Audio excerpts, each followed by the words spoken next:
British car maker Aston Martin has been in business since 1913, but the brand didn't hit the big time until James Bond climbed behind the wheel of his ejector seat-equipped silver 1964 Aston Martin DB5.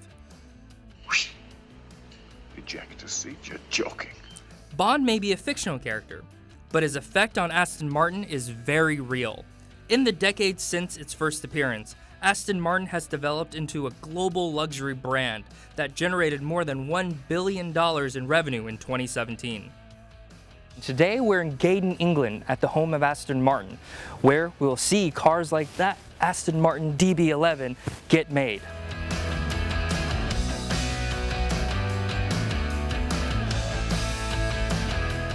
The factory features two main production lines, one for the GT cars like the DB11, the other for sports cars like the Vantage.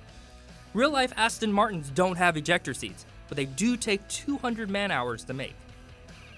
Nearly every step of the process is done by hand, from the stitched leather upholstery to the drivetrain. Cars can spend up to 50 hours at the paint shop as employees perfect the look on each Aston.